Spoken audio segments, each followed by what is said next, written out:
হৰি নাম লবলৈ ভকতে পাবলৈ নাই, কীৰ্তন কৰিবলৈ ভকতৰ। নিশামণি খালৈৰ শেষৰটি নাগাৰা নাম। হয়, নিজৰ মাতৃৰ লগত একেলগে নাম পৰিৱেশন কৰিছিল নিশামণি খালৈয়ে। মই আপোনালোকক ভিডিঅ'টো দেখাম, ভিডিঅ'টো দেখি আপোনালোকৰ চকুলো বৈ আহিব। অলপ সময় পিছতে মই তেওঁৰ মাতৃৰ লগত যি নাগাৰা নাম পৰিৱেশন কৰিছিল সামাজিক মাধ্যমত সেই ভিডিঅ'টি ইতিমধ্যে আপলোড কৰা হৈছে। সেই ভিডিঅ'টো মই আপোনালোকক দেখুৱাম। এগৰাকী প্ৰতিভাসম্পন্ন ছোৱালী যিহেতু অকালতে আমাৰ মাজৰ পৰা নিয়তিয়ে কাঢ়ি লৈ গ'ল, সেই বেদনা আমি কেতিয়াও কিন্তু পাহৰিব নোৱাৰোঁ। সেয়া প্ৰত্যেকজন নামধৰ্মী মানুহৰ বুকুত বাজি থাকিব নিশামণি খালৈৰ সেই কণ্ঠ। আৰু আজি সেই সাংস্কৃতিমান যি পৰিয়ালটো, কাৰণ নিশামণি খালৈৰ পৰিয়ালৰ সকলো মানুহেই সংগীতৰ লগত জড়িত আছিল।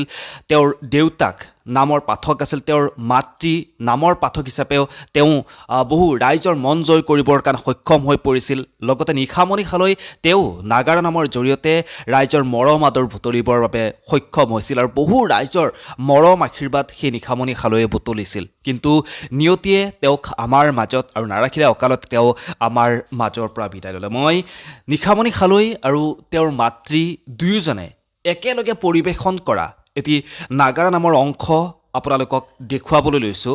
আপোনালোকে সেই নাগাৰা নামৰ অংশটি এবাৰ চাওক আৰু আপোনালোকে উমান লওক নিশামণি খালৈৰ প্ৰতিভাৰ উমান লওক। আচলতে কিমান প্ৰতিভাসম্পন্ন সেই ছোৱালীগৰাকী, অভিনয় জগতখনতেই হওক, নাগাৰা নামৰ জগতখনতেই হওক, বিহুৰ জগতখনতেই হওক, নিজৰ প্ৰতিভাৰে কিদৰে এটা স্থান দখল কৰিবৰ কাৰণে সক্ষম হৈছিল আৰু বহু কাম কৰিবলৈ বাকী থাকিল, বহু সপোন আছিল, সেই সপোনবোৰ আধৰুৱা হৈ থাকিল। মই আৰু বেছি কথা নকৈ নিশামণি খালৈ আৰু তেওঁৰ মাতৃৰ যি নাগাৰা নাম, সেই নাগাৰা নামটি আপোনালোকক এবাৰ দেখুৱাব বিচাৰিছোঁ। এবাৰ আপোনালোকে সেই নামটি উপভোগ কৰক আৰু তেওঁৰ আত্মাৰ সদ্গতিৰ বাবে কামনা কৰক। হৰি নাম লবলৈ ভকতে পাবলৈ নাই, কীৰ্তন কৰিবলৈ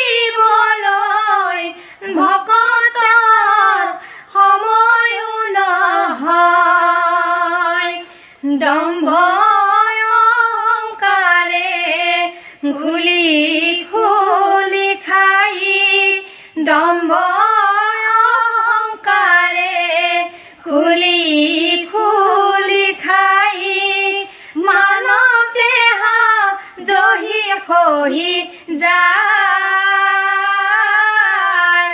তথাপিতো অনুচয় হৰিৰ নাম মুখে নুবোলায়, তথাপিতো অনুচয় হৰিৰ নাম মুখে নুবোলায়, কলিৰ যুগত নামে শ্ৰেষ্ঠ ধৰ্ম, কলিৰ যুগত নামে